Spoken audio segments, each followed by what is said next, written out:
बिस्मिल्लाहिर्रहमानिर्रहीम अस्सलाम वालेकुम। हसन नसरुल्लाह को इजराइल ने मार दिया और जो बमबारी की है वो आप सबको पता है। लेकिन अब सूरत हाल बहुत ज़्यादा बदलने वाली है और अब टेस्ट है ईरान का कि उसने क्या करना है, क्योंकि सारे खित्ते में रूस ने ईरान को इस काबिल बना दिया है कि अगर लट से इजराइल हमला करता है या जो भी सूरत हाल होती है तो अपना बचाव भी कर सकते हैं। सीन ये हुआ है कि हसन नसरुल्लाह के मरने के बाद आज हंगामी दौरे पर रूस के प्राइम मिनिस्टर, प्रेसिडेंट नहीं, प्रेसिडेंट पुतिन है, रूस के प्राइम मिनिस्टर हंगामी दौरे पर ईरान पहुंचे हैं। इनका बड़ा अच्छा इस्तकबाल था। मुलाकात उन्होंने की है ईरान के प्रेसिडेंट से। अब ये दौरा इतना ज्यादा अहम है कि इस दौरे में कोई ट्रेड की बात नहीं हो रही।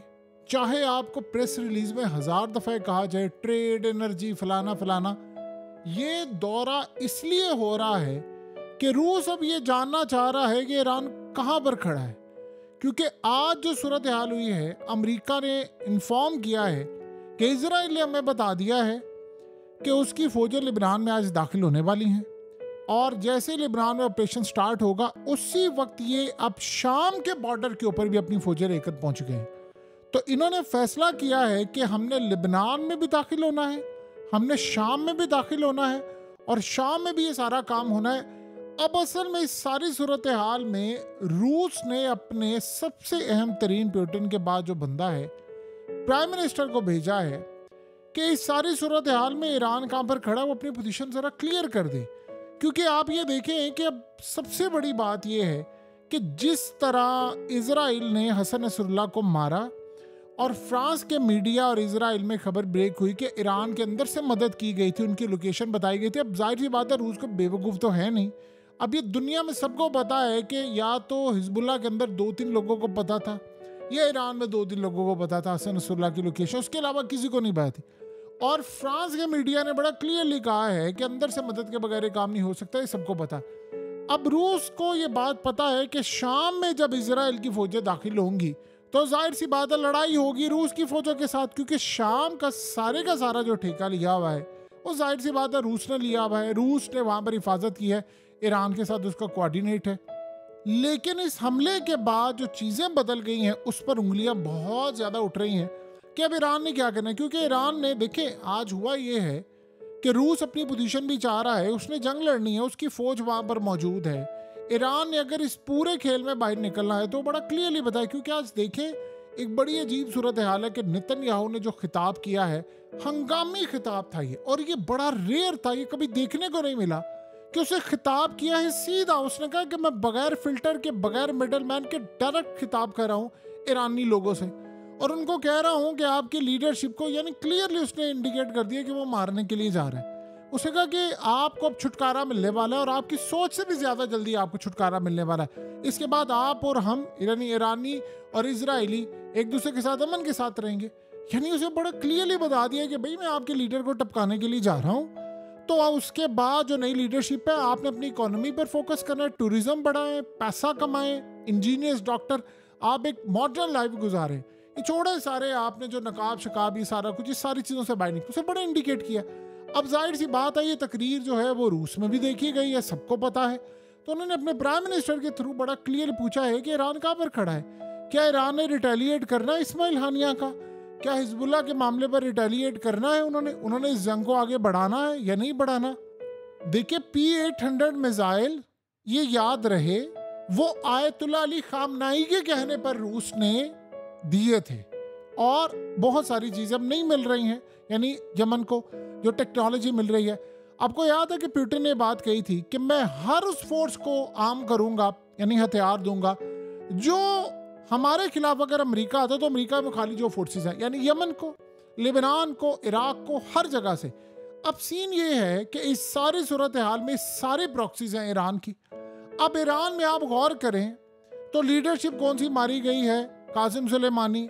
लीडरशिप कौन सी मारी गई है, हसन नसरुल्लाह, उसकी सारी जमात।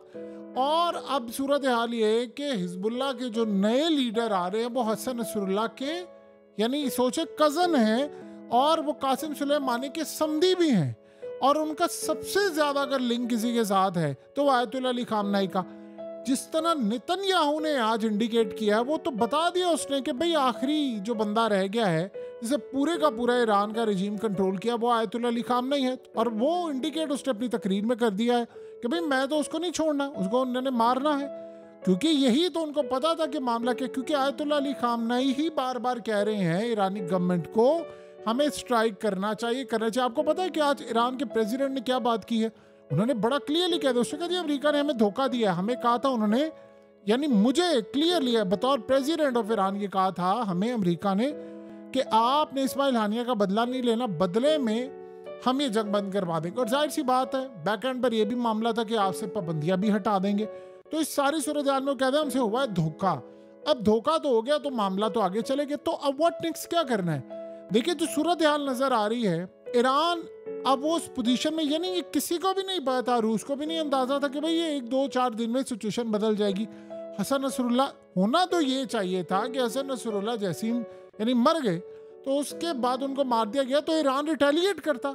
ईरान की जाने से रिटेलिएशन तो बड़ी दूर की बात है, धमकी भी नहीं गई। उन्होंने कहा जी सही वक्त पर सही बदला, ये वो बातें होती है। देखिए ईरान के जो प्रेसिडेंट है वो नहीं हमला करना चाहते, ना उनके वजीर खारजा चाह रहे हैं, ना उनके डिफेंस मिनिस्टर, ना आर्मी चीफ, ना कोई और। सिर्फ आयतुल्लाह अली खामनेई चाह रहे हैं, और उनकी जो बाकियात और बहुत सारे जो उनके ग्रुप में लोग हैं उन्हीं की बेस के ऊपर। क्योंकि ईरान के तो प्रेसिडेंट ने भी हालिया हलफ उठाया था, तो सारी डील जितनी हो रही है, ये प्यूटन जाते हैं मुलाकात करते हैं, वो आयतुल्लाह अली खामनेई के थ्रू होती है, क्योंकि वो पूरे का पूरा रिजीम चलाते हैं। ईरान में जो प्रेसिडेंट का होता है वो तो समझ ले कोई इतना ज्यादा नहीं होता, सारे मेन अहकामात आप समझ लो इस्टेब्लिशमेंट है ईरान की, वो आयतुल्लाह अली खामनेई है। अब नेतन्याहू कह रहे हैं मैंने उनको माना, तो वो ये सूरत हाल बड़ी क्लियर जा रही है कि ईरान का स्टैंड क्या है, ईरान कहाँ पर खड़ा है। क्योंकि आपको पता है कि जो सारे Su-35 या S-400 ये सारा कुछ आयतुल्लाह अली खामनेई ने मंगवाया था। क्योंकि ईरान के जो प्रेसिडेंट थे उन्होंने तो उस वक्त इलेक्शन हो रहे थे तो नए आए, उनके तो ताल्लुकात भी किसी के साथ नहीं, इनके तो पहले डॉक्यूमेंट्स भी रिजेक्ट कर दिए थे। तो इस सूरत हाल के अंदर इब्राहिम रईसी का चले जाना, नसरुल्लाह का मानना, तो वो ईरान से अब ये चाह रहे हैं भाई अपनी सूरत हाल में क्लियर करें। क्योंकि उधर अगर लेट से रूस की फौजें आ जाती हैं तो बशारुल असद ने तो पूरे का पूरा मुल्क दिया हुआ है, खास तौर पर गोलान हाइट्स वाली साइड, क्योंकि उन्होंने उसी बॉर्डर से आना है ना। जिस बॉर्डर से इन्होंने अपनी फौजें रखी हैं वहां तो सामने रूस की फौजें खड़ी हुई हैं।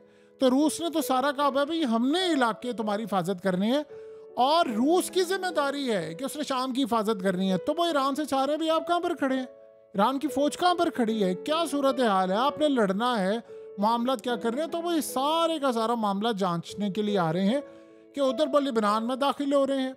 जाहिर सी बात है हिजबुल्लाह ने आज ऐलान किया है कि भाई हमारे फाइटर्स लड़ने को तैयार हैं, लेकिन अब ईरान के हवाले से लिबनान भी परेशान है कि भाई इस सारे मामले पर ईरान हमें कहीं नजर नहीं आ रहा। हिजबुल्लाह ने कहा कि ठीक है, ईरान ने आज ये बात जो कही है, उन्होंने कहा है कि हम पूरी तरह बैक कर दें हिजबुल्लाह को, लेकिन उनके पास इतनी फौजी ताकत है कि वो खुद लड़ सकते हैं और हमारी हर तरह से सपोर्ट उनको हासिल है। ये असल में होम्योपैथिक बयान होता है। आप ये बड़ा क्लियरली कह देते हैं कि ठीक है जी भाई आप लड़े, हम आपके साथ खड़े हैं, मजम्मत शतम्मत भी करेंगे।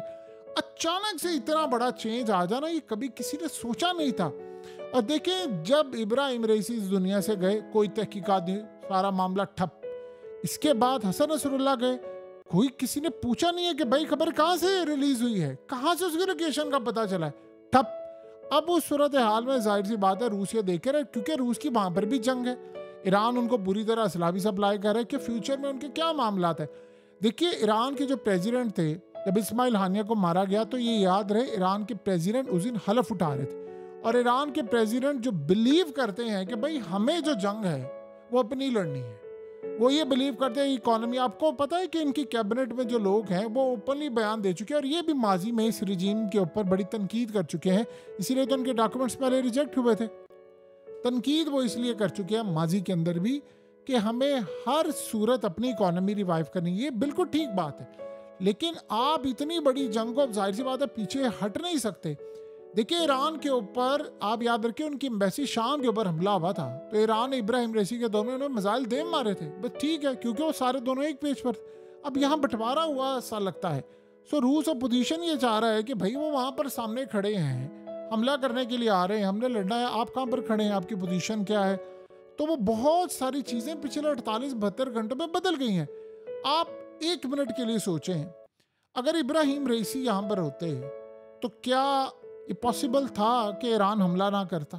ये पॉसिबल था? कभी भी नहीं था। यानी हसन नसरुल्लाह सारी जिंदगी आपको पता है उन्होंने अपनी आखिरी वसीयत में क्या लिखा है? उन्होंने कहा है कि मैं वसीयत करता हूं कि आपने जिस लीडरशिप को फॉलो करना है वो आयतुल्लाह अली खामनेई है। अब आयतुल्लाह अली खामनेई जो ऑर्डर करेंगे वो करें, ये आखिरी वसीयत है उनकी। तो आप अंदाजा करें कि उसके बाद इजराइल कह रहा है कि भाई उसने टारगेट करना, वो उनको टारगेट करने जा रहा है, तो फिर इसका मतलब पॉलिसी बदलेगी। तो बहुत सारी चीजें, बड़ा चेंज आया है पिछले 72 घंटों के अंदर और बहुत सारी चीजें बदली है। तो रूस अब ये जानना चाह रहा है भाई ईरान की पॉलिसी क्या है, तो इसलिए उन्होंने अपना प्राइम मिनिस्टर भेजा और बहुत सारी चीज़ों पर तशवीश का इजहार भी है कि कैसे हो गया सब कुछ, क्या पॉलिसी क्या करना, उसके मुताबिक रूस फिर अपना फैसला करेगा।